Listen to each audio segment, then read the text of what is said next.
Bienvenue aux dirigeants religieux, aux séminaristes et aux membres de la famille mondiale qui assistent à cette conférence en ligne de Novosel Nouvelle Terre Shincheonji, témoignage sur la révélation de l'Ancien Testament et celle du Nouveau Testament par chapitre.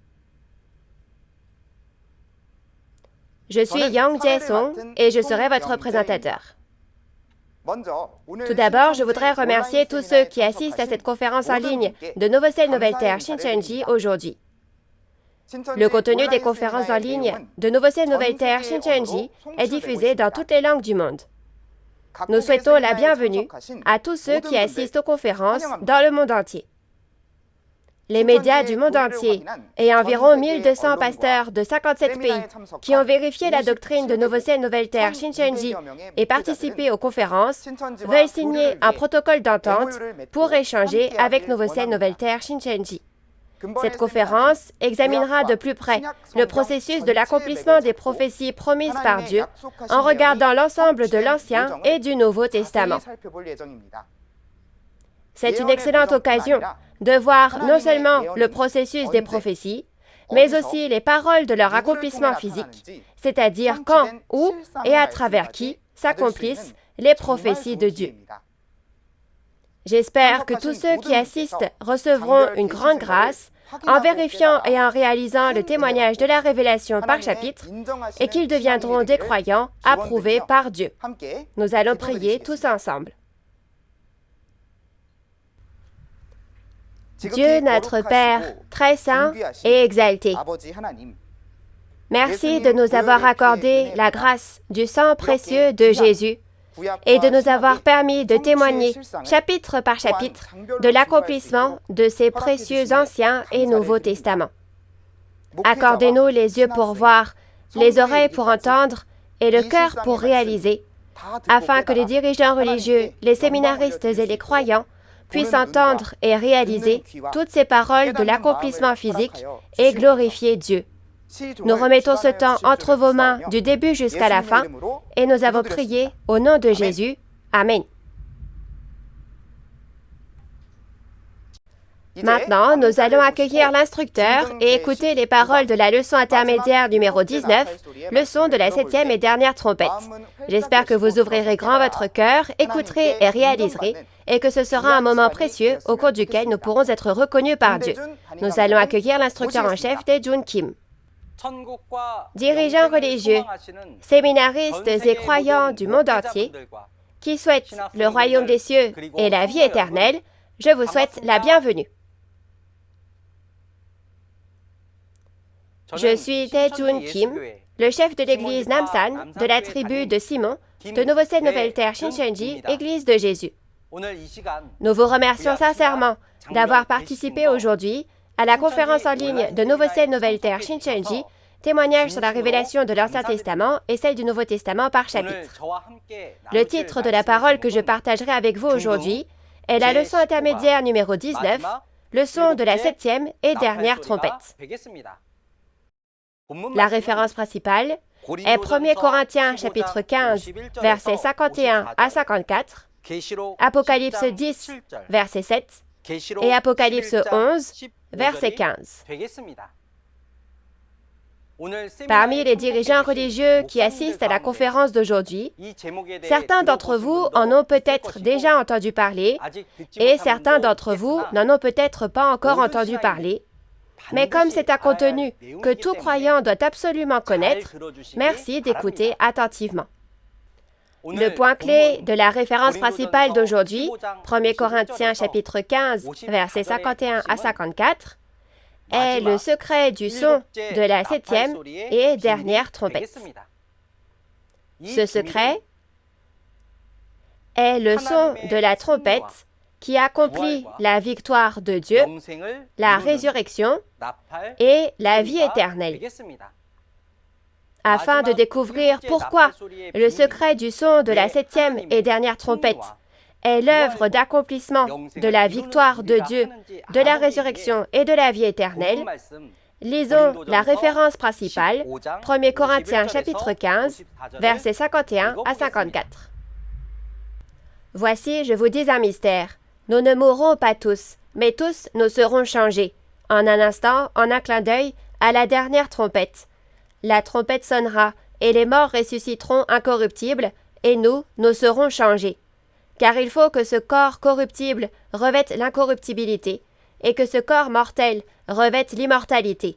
Lorsque ce corps corruptible aura revêtu l'incorruptibilité, et que ce corps mortel aura revêtu l'immortalité, alors s'accomplira la parole qui est écrite, la mort a été engloutie dans la victoire.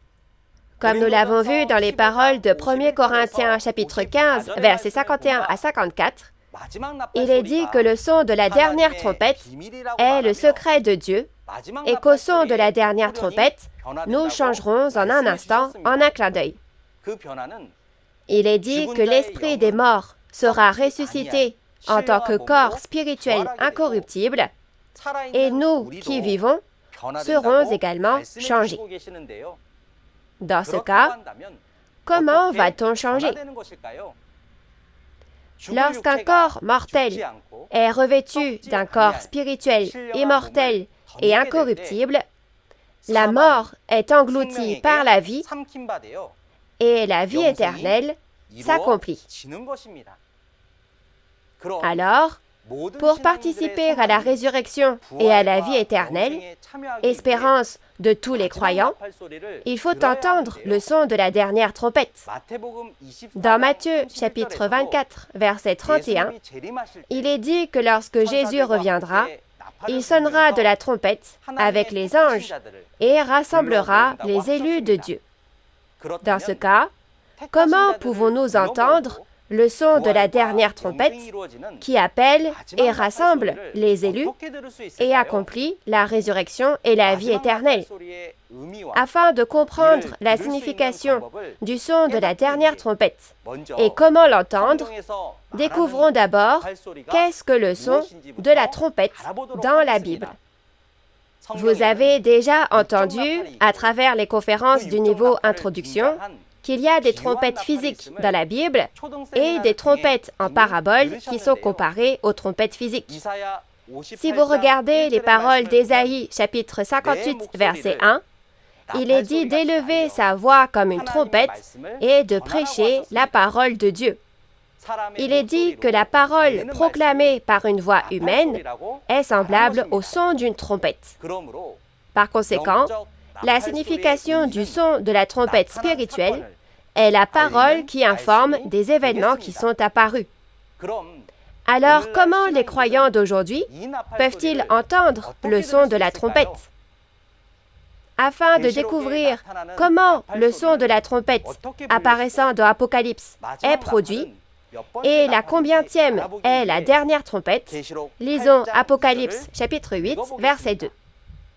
Et je vis les 7 anges qui se tiennent devant Dieu, et 7 trompettes leur furent données. Comme nous le voyons dans les paroles d'Apocalypse 8, verset 2, il est dit que les 7 anges reçoivent 7 trompettes.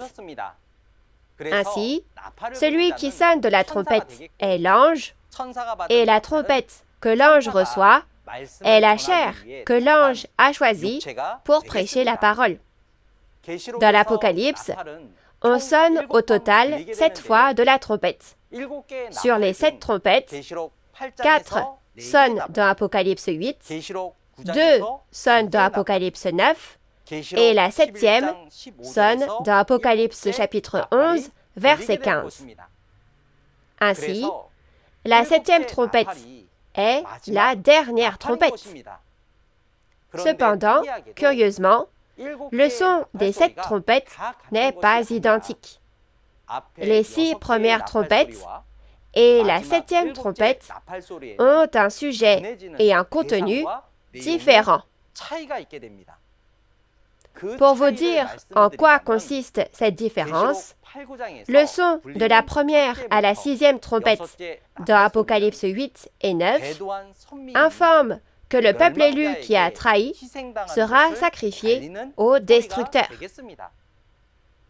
Et à la différence, le son de la 7e et dernière trompette dans Apocalypse chapitre 11 verset 15 est le son qui annonce la destruction du peuple élu par la bête et le son du salut par la victoire de Dieu. Dans ce cas, les 6 trompettes sonnées au début et la 7e et dernière trompette ont des rôles différents. Parmi elles, ce que nous devons absolument réaliser aujourd'hui, c'est le son de la 7e et dernière trompette annonçant la nouvelle du salut. Voyons ensuite ce qui se passe lorsque retentit la 7e et dernière trompette. Si vous regardez le contenu d'Apocalypse 10, un ange puissant avec un petit livre ouvert apparaît et il prête serment devant Dieu. Et au verset 7, il est dit que lorsque la 7e trompette sonnerait, le secret de Dieu s'accomplirait, tout comme l'évangile prêché à ses serviteurs, les prophètes. Alors, quand retentit la 7e trompette du salut, quel est le secret de Dieu qui s'accomplit comme l'évangile prêché à ses serviteurs, les prophètes? Pour en savoir plus sur le secret qui s'accomplit lorsque la 7e trompette sonne, lisons Apocalypse chapitre 11, verset 15. Le 7e ange sonna de la trompette, et il y eut dans le ciel de fortes voix qui disaient « Le royaume du monde est remis à notre Seigneur et à son Christ, et il régnera au siècle des siècles. » Selon les paroles d'Apocalypse 11, verset 15, lorsque le 7e ange sonne de la trompette, il est dit que le royaume du monde devient le royaume de Dieu. Si le son des 6 premières trompettes indiquait que le peuple élu qui a trahi serait sacrifié et que la bête, soit le pasteur de Satan, est victorieux, au contraire, le son de la 7e trompette est le son du salut par la victoire de Dieu. Pour cette raison, à partir du moment où la 7e trompette retentit, les croyants du monde réalisent et deviennent des croyants dans le royaume de Dieu. C'est ainsi que le royaume du monde devient le royaume de Dieu. Alors, comment le secret de l'évangile annoncé aux prophètes s'accomplit-il au son de la 7e trompette? Comme nous l'avons vu, à travers les paroles de 1 Corinthiens 15, 51 à 54, la référence principale d'aujourd'hui, lorsque la dernière trompette retentit, les esprits des croyants morts ressuscitent avec des corps spirituels incorruptibles et les croyants vivants sont transformés en corps immortels et incorruptibles et reçoivent la vie éternelle. Quel genre de changement est-ce pour qu'ils ne se corrompent ni ne meurent? Ce changement est que l'esprit et le corps qui appartiennent à Dieu deviennent un. En d'autres termes, les esprits saints des croyants morts sont changés et ils obtiennent le corps des vivants et ressuscitent. Les vivants reçoivent les esprits saints et sont transformés et vivent éternellement avec Christ. C'est la première résurrection dans Apocalypse 20, par laquelle la mort est engloutie par la vie, et la Bible dit que ceux qui croient en Dieu et en Jésus vivront même s'ils meurent, et ceux qui vivent et croient ne goûteront jamais la mort. Pour résumer les résultats du son de la 7e et dernière trompette que nous avons appris à travers la Bible, lorsque le son de la 7e trompette retentit, le royaume du monde devient le royaume de Dieu et la résurrection et la vie éternelle s'accomplissent à cet endroit. Par conséquent, le son de la 7e trompette est le son de la trompette du salut, annonçant l'accomplissement de la promesse du salut, et ce son de la trompette est précisément le secret du salut. Alors, qui sera changé au son de la 7e trompette et ressuscitera et vivra éternellement? Afin de découvrir qui recevra cette immense bénédiction, lisons Apocalypse 20, versets 4 à 6. Et je vis des trônes sur lesquels s'assirent des personnes, et il leur fut donné de juger. Je vis aussi les âmes de ceux qui avaient été décapités pour le témoignage de Jésus et pour la parole de Dieu, et ceux qui n'avaient point adoré la bête ni son image, et qui n'avaient point pris sa marque sur leur front ou à leurs mains. Et ils vécurent et régnèrent avec Christ 1000 ans. Mais le reste des morts ne ressuscita point, jusqu'à ce que les 1000 ans fussent accomplis. C'est là la première résurrection. Heureux et saint celui qui a part à la première résurrection. La seconde mort n'a point de pouvoir sur eux, mais ils seront sacrificateurs de Dieu et de Christ, et régneront avec lui 1000 ans. Dans Apocalypse chapitre 20, versets 4 à 6, nous voyons ceux qui participent à la première résurrection. D'un côté, les esprits martyrs, qui ont été décapités à cause du témoignage de Jésus et de la parole de Dieu. Et de l'autre, ceux qui n'ont ni adoré la bête et son idole, ni reçu sa marque. Il est dit que la première résurrection est le fait qu'ils vivent et règnent avec Christ pendant 1000 ans. L'esprit et le corps qui participent à la première résurrection, qui reçoivent de si grandes bénédictions, sont ceux qui ont été changés au son de la dernière trompette dans 1 Corinthiens chapitre 15. Par conséquent, les esprits des morts qui sont changés par la dernière trompette ne seront pas des personnes mortes ordinaires, mais les esprits des martyrs qui ont été décapités, et ceux qui sont transformés et ont la vie éternelle sont ceux qui n'ont ni adoré la bête et son idole, ni reçu sa marque, mais sont scellés du sceau de Dieu. Par conséquent, pour ceux qui participent à la première résurrection en esprit et en chair, la résurrection et la vie éternelle s'accompliront. Ainsi, tous les croyants doivent entendre le son de la dernière trompette et participer à la première résurrection, lors de laquelle la résurrection et la vie éternelle s'accomplissent. Alors, comment pouvons-nous entendre la dernière trompette? Et comment reconnaître le son de la trompette? Il est dit que la dernière trompette qui apparaît en tant que la 7e trompette dans l'Apocalypse est la trompette du salut et le secret du salut. Par conséquent, afin de connaître le secret de la 7e et dernière trompette de l'Apocalypse, nous devons réaliser les 3 secrets de l'Apocalypse. Avez-vous déjà entendu dire qu'il y a 3 secrets dans l'Apocalypse?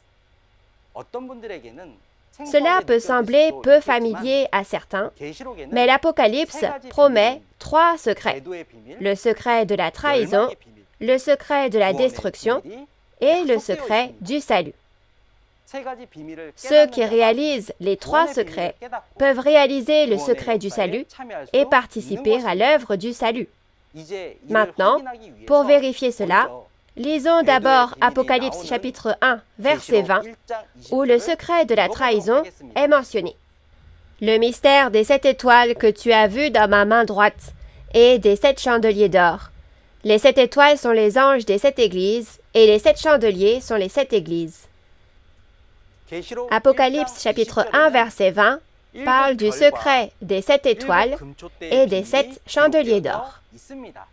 Ici, l'acte de trahison des 7 messagers, les 7 étoiles, est un piège pour attraper le diable, comme mentionné dans Jérémie chapitre 50, verset 24. C'est donc le secret de la trahison, et la raison pour laquelle on l'appelle un secret est que personne, y compris les messagers des 7 églises, n'était au courant de ce fait. Ensuite, lisons Apocalypse 17, verset 7, qui mentionne le secret de la destruction. Et l'ange me dit, « Pourquoi t'étonnes-tu? Je te dirai le mystère de la femme et de la bête qui la porte, qui a les 7 têtes et les 10 cornes. » Apocalypse chapitre 17, verset 7, mentionne le secret de la prostituée et de la bête à 7 têtes et 10 cornes. Parce que cette bête représente les personnes qui ont détruit le peuple élu qui a trahi, qui était le secret de la trahison, elle est le secret de la destruction. Enfin, lisons Apocalypse chapitre 10, verset 7, pour découvrir le secret du salut. Mais qu'au jour de la voix du 7e ange, quand il sonnerait de la trompette, le mystère de Dieu s'accomplirait, comme il a annoncé à ses serviteurs les prophètes. Le secret du salut dans Apocalypse chapitre 10 verset 7 est précisément le secret du son de la septième trompette. Le son de la septième trompette, qui accomplit la victoire de Dieu, la résurrection et la vie éternelle, est le secret du salut, et la réalité de la septième trompette, la personne qui prononce la parole, est le secret du Sauveur. Nous avons donc vu qu'il y avait 3 secrets. Ceux qui réalisent ces secrets peuvent se rendre au lieu du salut où retentit la septième trompette. Dans ce cas, à travers qui pouvons-nous connaître les réalités des 3 secrets de l'Apocalypse aujourd'hui, au temps de l'accomplissement de l'Apocalypse? On peut les connaître à travers Nouveau Jean, le pasteur promis qui a vu et entendu les réalités des secrets qui sont apparus comme prophétisés dans l'Apocalypse. Il a reçu et mangé le livre ouvert par Jésus dans Apocalypse 10, et comme dans Apocalypse chapitre 22 verset 8, lorsque Jésus accomplit tous les événements de tous les chapitres de l'Apocalypse, c'est lui qui voit et entend à ses côtés. Et comme dans Apocalypse chapitre 22 verset 16, il est le messager porte-parole choisi par Jésus, que ce dernier a fait témoigner des événements de tous les chapitres de l'Apocalypse aux églises. Alors, les croyants qui vont à l'église ne devraient-ils pas entendre la voix du messager envoyé par Jésus et connaître les secrets de l'Apocalypse? Parce que le messager de Jésus a vu et entendu la réalité des 3 secrets qui sont apparus comme prophétisés dans l'Apocalypse, il a pu les réaliser et témoigne des traîtres, des destructeurs et du Sauveur. Il n'y a que le messager de Jésus qui a réalisé les secrets. Parce qu'il a vu, entendu et réalisé à travers Jésus, là où Jésus a accompli l'Apocalypse, nous avons besoin de recevoir le témoignage de sa part pour connaître la réalité de ces secrets.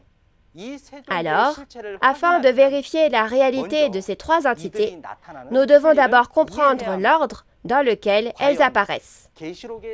Dans quel ordre donc apparaîtront les 3 entités de l'Apocalypse? Pour le vérifier, lisons 2 Thessaloniciens chapitre 2, versets 1 à 3.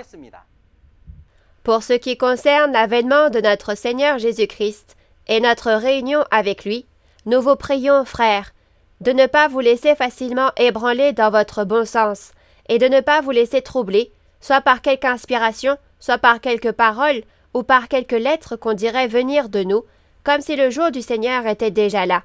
Que personne ne vous séduise d'aucune manière, car il faut que l'apostasie soit arrivée auparavant, et qu'on ait vu paraître l'homme du péché, le fils de la perdition. Comme nous l'avons vu dans 2 Thessaloniciens chapitre 2, versets 1 à 3, il est dit qu'au second avènement du Seigneur, après l'œuvre de la trahison et de la destruction, l'œuvre du salut sera accomplie par la venue de Christ. Cela signifie que les 3 entités, les traîtres, les destructeurs et le Sauveur, apparaîtront dans l'ordre. Alors, comment se produira l'apparition des traîtres qui marque le début des événements de l'Apocalypse? Elle commence par l'apparition des 7 messagers préparant le chemin, les 7 étoiles que Jésus tenait dans sa main droite. La trahison apparaît alors qu'ils ne respectent pas leur alliance avec Jésus et deviennent un avec le pasteur de Satan. Par conséquent, ils sont les traîtres. Alors, comment la destruction se produit-elle et qui est le destructeur? Les destructeurs qui ont détruit le tabernacle du peuple élu qui a trahi sont les 7 pasteurs de Satan, la bête à 7 têtes et 10 cornes. Dans Apocalypse chapitre 13, les 7 pasteurs et les fidèles du tabernacle préparant le chemin ont reçu la marque et ont adoré les 7 pasteurs de la bête, de sorte qu'ils sont passés de Dieu à Satan. C'est précisément la destruction. Après cela, comment le salut s'accomplit-il? Lorsque la trahison et la destruction promises dans l'Apocalypse ont lieu, un pasteur qui voit la réalité des traîtres et des destructeurs et réalise la réalité de l'Apocalypse apparaît. Ce pasteur combat et vainc les pasteurs appartenant à Satan et devient le pasteur promis qui sonne la 7e trompette du salut et fait l'œuvre du salut. Pour en savoir plus, lisons Apocalypse chapitre 12, versets 7 à 11. Et il y eut guerre dans le ciel. Michel et ses anges combattirent contre le dragon, et le dragon et ses anges combattirent. Mais ils ne furent pas les plus forts, et leur place ne fut plus trouvée dans le ciel. Et il fut précipité, le grand dragon, le serpent ancien, appelé le diable et Satan, celui qui séduit toute la terre, il fut précipité sur la terre, et ses anges furent précipités avec lui. Et j'entendis dans le ciel une voix forte qui disait, « Maintenant le salut est arrivé, et la puissance et le règne de notre Dieu, et l'autorité de son Christ, car il a été précipité, l'accusateur de nos frères, celui qui les accusait devant notre Dieu jour et nuit. Ils l'ont vaincu à cause du sang de l'agneau, et à cause de la parole de leur témoignage, et ils n'ont pas aimé leur vie jusqu'à craindre la mort. » Si vous regardez les paroles d'Apocalypse chapitre 12, versets 7 à 11, vous pouvez voir qu'il y aura une guerre spirituelle dans le ciel, soit le tabernacle, entre les 7 pasteurs de la bête qui ont détruit cet endroit et le pasteur promis. Le pasteur promis et ses frères, qui ont vu, entendu et réalisé la trahison et la destruction apparues selon la Bible, combattent et vainquent le groupe du dragon avec la parole de témoignage.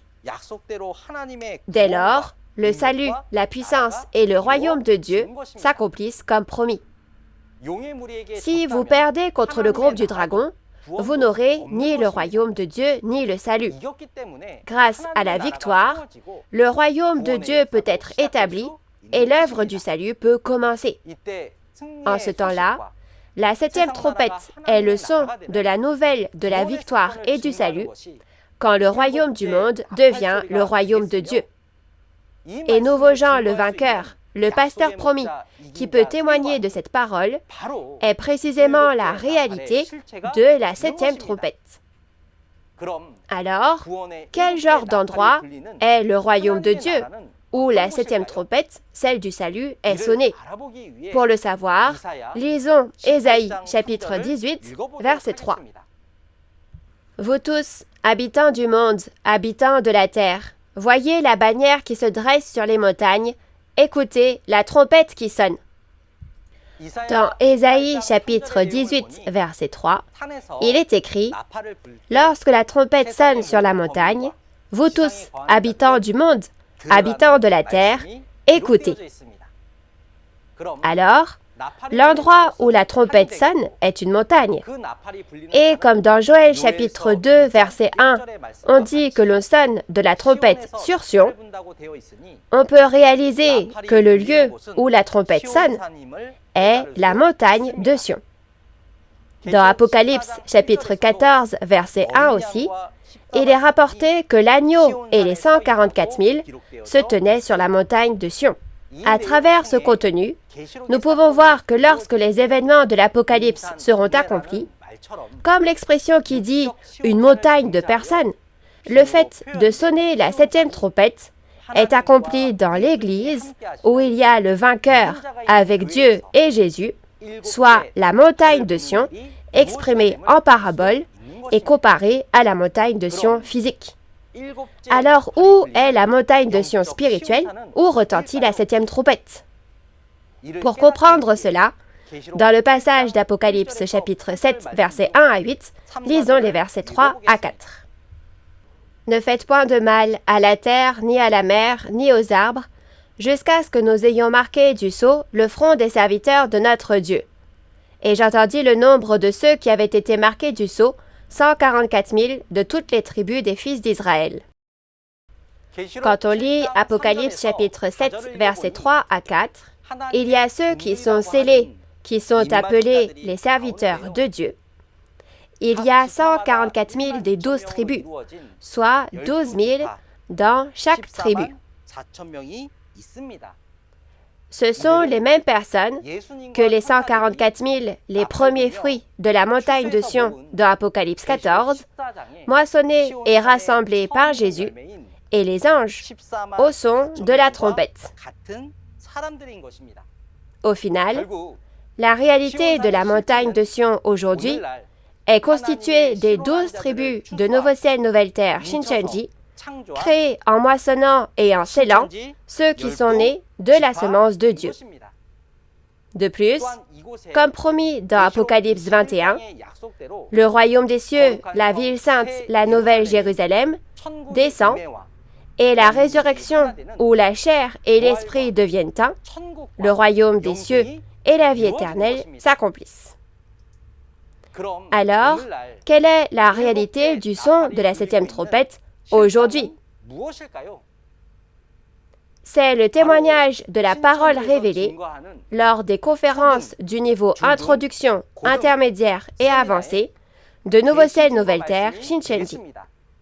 Le président de Nouvelle-Ciel, Nouvelle-Terre, Shincheonji, le pasteur promis et les chefs des 12 tribus de Nouvelle-Ciel, Nouvelle-Terre, Shincheonji ont témoigné de la parole révélée de tous les chapitres de l'Apocalypse, et les instructeurs du centre de mission ont prêché la parole du niveau introduction, et les instructeurs en chef ont prêché la parole du niveau intermédiaire à travers ces conférences. C'est la réalité de la 7e trompette qui retentit aujourd'hui. De nombreux pasteurs du monde entier qui ont écouté ces conférences ont accepté ces paroles et signent des protocoles d'entente avec Nouvelle-Ciel, Nouvelle-Terre, Shincheonji. Et de nombreux médias du monde entier y prêtent attention et des conférences de presse sont organisées. C'est ainsi que le royaume du monde devient le royaume de Dieu, comme dans Apocalypse chapitre 11, verset 15. Pour finir, résumons la parole que nous avons apprise aujourd'hui.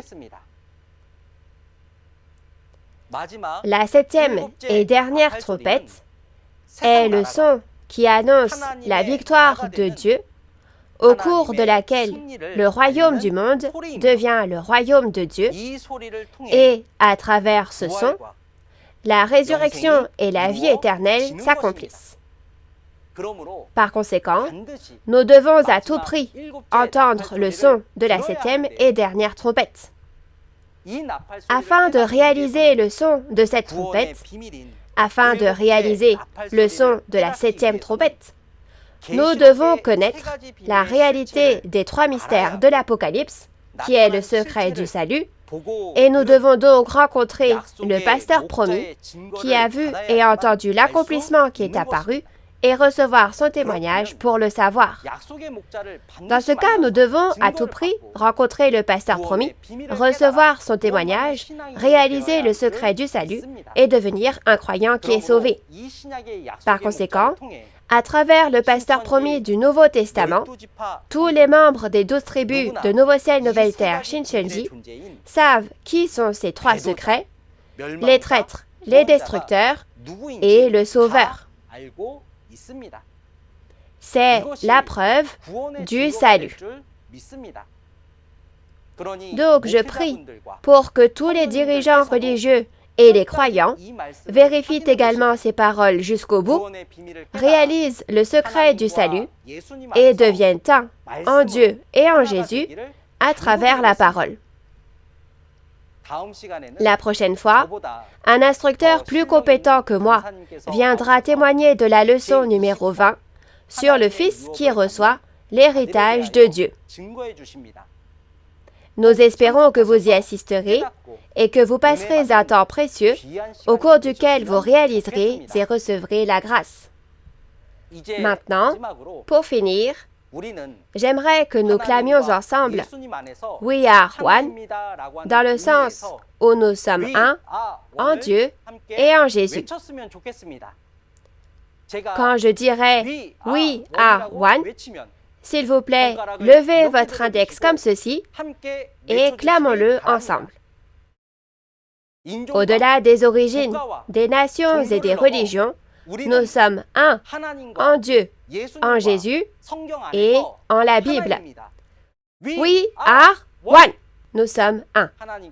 Nous allons prier Dieu. Dieu notre Père, qui est saint, et envers qui nous sommes reconnaissants. Nous vous remercions sincèrement pour votre grande grâce et votre amour. En cette ère de la dernière œuvre de Dieu, nous vous rendons grâce et gloire de nous avoir permis de témoigner du son de la 7e et dernière trompette.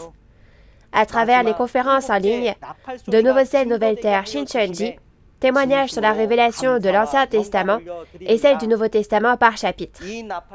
Permettez qu'en écoutant le son de cette trompette, la victoire de Dieu, la résurrection et la vie éternelle s'accomplissent. Parce que c'est l'accomplissement du dessein de Dieu et l'accomplissement de notre espérance, veuillez aider chaque esprit à entendre le son de la trompette et à participer à la dernière œuvre, celle de la résurrection, pour devenir des esprits précieux qui peuvent entrer ensemble dans la vie éternelle. Pour ce faire, tout d'abord, veuillez faire en sorte que tous les dirigeants religieux et les croyants deviennent un dans cette parole révélée, soient transformés par la semence de cette parole et naissent à nouveau pour devenir de parfaits enfants de Dieu. Ainsi, aidez-nous à être complètement transformés en un précieux enfant de Dieu qui peut entrer dans le monde éternel que Dieu désire. C'est ainsi que le royaume des cieux de Dieu sera créé sur cette terre, et au temps de la fin, c'est le moyen d'obtenir la vie éternelle. Alors, s'il vous plaît, permettez que tout le monde y participe. Nous croyons que vous entendrez toutes ces supplications et prières, et nous avons prié au nom de Jésus qui est la vie. Amen. Merci pour votre attention. Quelles sont les conditions pour devenir un fils et recevoir l'héritage de Dieu? Que doit faire Dieu pour regagner le monde qu'il a perdu?